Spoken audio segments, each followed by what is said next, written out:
Friends, welcome you all.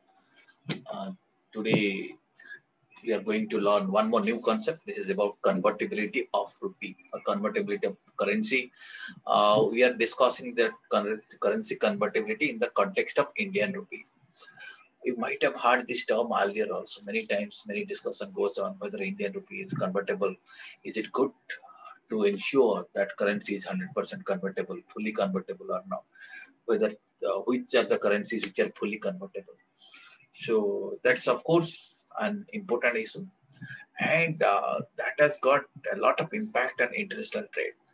Normally, if you find it is always good that currency should be full convertible. Some of you might be having some idea. Can you tell me whether this our Indian currency is fully convertible or not? First of all, or before that, one more question. Let me ask prior to that. What is coming to your mind if we say when you talk about convertibility of a currency? What does it mean? Anything coming to your mind? Any idea that this means this? Currency convertibility means this. Can anyone say? Then we'll see whether our Indian currency or Indian rupee is fully convertible or not. Convertibility means what? When we talk about convertibility, normally we refers to how easily it can be converted into some other currency, or how difficult it is to convert it into some other currency. That's the concept of convertibility. If you want that, or you can say for betterment of international trade and commerce, it's always better. Currency should be more convertible. Or if it is fully convertible, then that's best. Fully convertible means at any point of time, if you want, you can convert it into some other currency. Suppose you are importing something from some other country and you want to settle their bills in their currency. So your rupee should be convertible in that currency. Is it not? Yeah, so that is the concept. Now, first of all, let me tell you, let me share the file, share the screen with you right now. And this is again, will not go very deep into the subject. Very basic understanding we'll have. First of all, we'll understand that our currency, this question is coming to your mind, whether our INR or Indian rupee is fully convertible or not. First, you know that it is not fully convertible, meaning it is a partially convertible currency. What does it mean? That means there are some transactions on which conversion is restricted. Our authorities, maybe Reserve Bank of India or our government, they control those activities. If you want to convert your currency for those activities, then it is restricted. Okay, but it is not that it is always restricted. So there are some transactions when it is open. Okay, that means if you want to convert for that purpose, so no approval, nothing is required. Automatically, you can, or you can say automatically things will get approved and you can convert it. Since there is a restriction for some transaction, normally you can say for high value transactions or where higher amounts needs to be converted, there are certain restrictions. Okay, so this is what we'll first of all will understand that Indian rupee as of now is partially convertible. And there was a time, of course, gradually we are going in a direction in, that maybe in a few more years we'll see that rupee may become 100% convertible. But as of now, it is partially convertible. Earlier restriction was much more. Now we are in the process of reducing the restrictions and we are moving towards fully convertibility. But as of today, if you are talking about, then rupee is not fully convertible. Now, at this stage, let us understand what is the meaning of convertibility. It means exactly the ease with which the currency can be converted into some other currency. That is the meaning of conversion. And earlier, when gold standard was followed, we are referring to convertibility means how easily it can be converted into gold. But today, in modern context, if we talk about convertibility of any currency, we are referring to convertibility which refers to some other currency. And in case a currency is not convertible or it's income convertible, it poses a risk and it creates a barrier to international trade. That is a restriction. Okay, if currency is not convertible, then it creates a lot of barrier. It's a big barrier on the international trade. But sometimes it may be necessary for the government to put restrictions. It depends that what kind of reserve or what is the size of forex reserve the country is having. What the kind of difficulty the country or government is seeing. On the basis of that, government decide whether we should make the currency 100% convertible or partly convertible or totally restricted. Okay, so on that basis, government decides, and as of now, we are moving towards fully convertible. And if you go a little deep into this concept regarding convertibility, there are two types of convertibility we are talking about. Two types of convertibility in the sense, two kinds of transaction, or you can say these foreign transactions we are grouping into two parts. As you can see, first part is, you can read it here. Can someone read it out? What is one and what is two? Current account convertibility. And the second one is capital account convertibility. Yes, that means we are talking about one group of transactions which are referring to it as current account transactions. Normal current account transaction and second, and if you are converting rupee for that purpose, we call it as current account convertibility.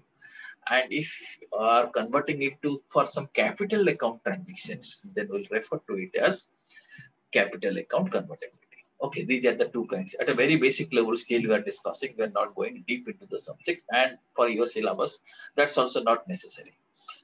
Okay, and when we talk about current account convertibility, this allows free flow. Free flow means both inflow and outflow of currency for all purposes other than capital purposes. Okay, that means if it is other than capital transaction, then it is current transaction. So therefore, first of all, we need to understand what is a capital transaction. And mind you, as of now, we'll be learning it. As of now, so far as current account transactions are concerned, rupees 100% convertible. It is fully convertible. Right. As of now, if restrictions are there, in which type of transaction restrictions are there? Which type of transaction? I told you for current account transactions, it is fully convertible. But Indian currency is not fully convertible. There are some transactions which are restricted. So those are which type of transactions? Can you guess?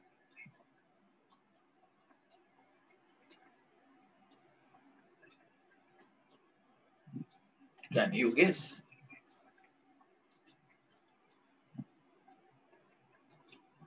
Of course, it is for capital account transactions. Okay, for capital account transaction, there are some restrictions. Again, in there also, you'll be learning subsequently if you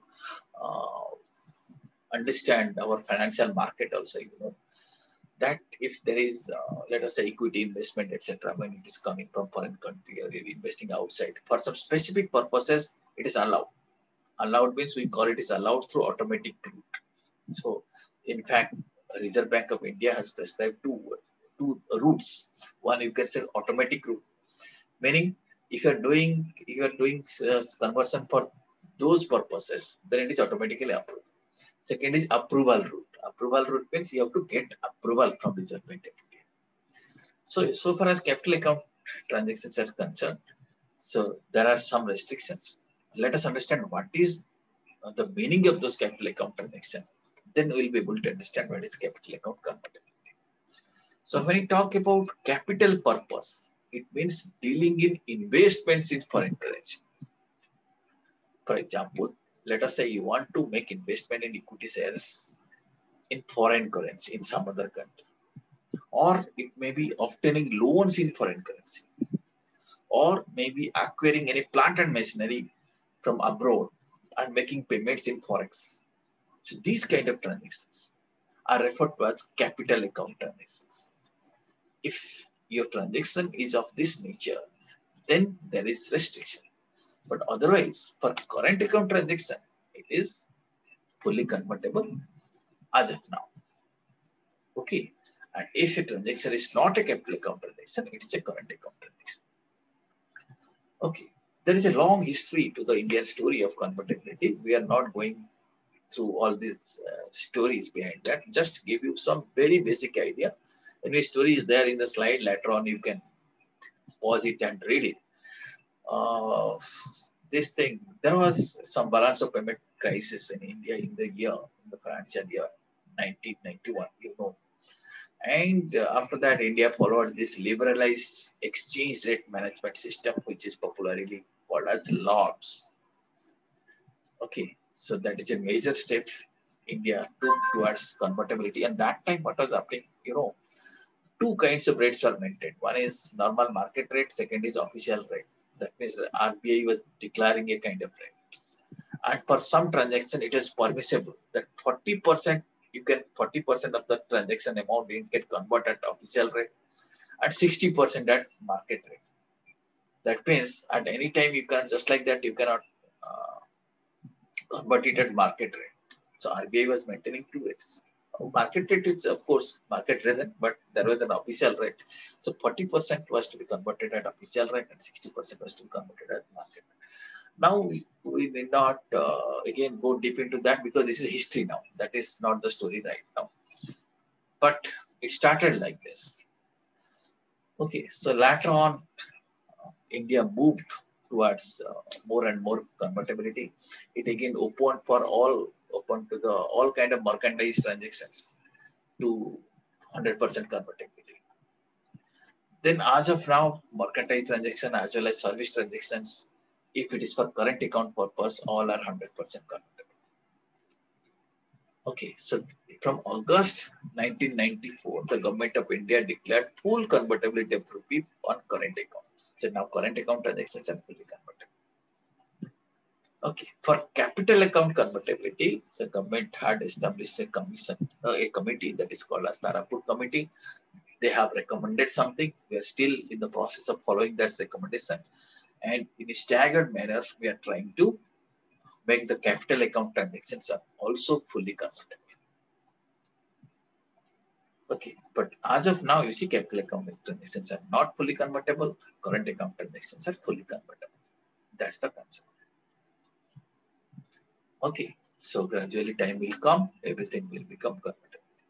With this background, this is the basic thing that we need to understand so far as convertibility of rupees.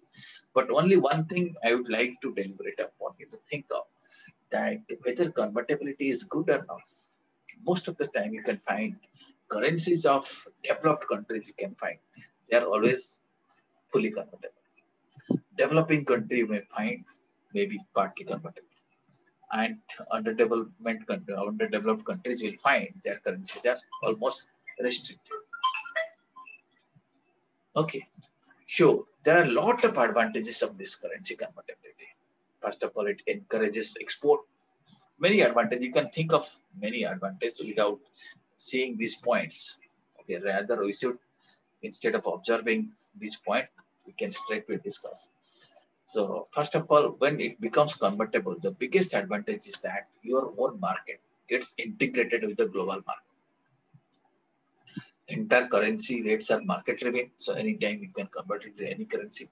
So you can actually participate in the global market. You can feel that you are a part of the global market only when the currency is fully convertible. Not only that, the global investors or global market participants also they will think you as a true participant. That is the biggest advantage. Right.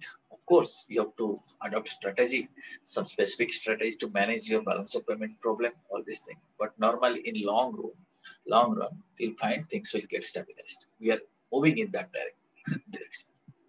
Okay. So now, if you are thinking about any kind of capital account transaction in international market, then we have to first of all see what is the restrictions, whether it is permissible to do that thing or not. Then we'll be able to execute that transaction. That is the concept. And as students of international trade, then we should have that much of idea that there are some restrictions to the transaction. Now, appropriate time, when needed, you can refer to the RBI circular, you can understand this. With this particular concept gets over. And thank you very, very much for this. any query, you may now feel free to ask.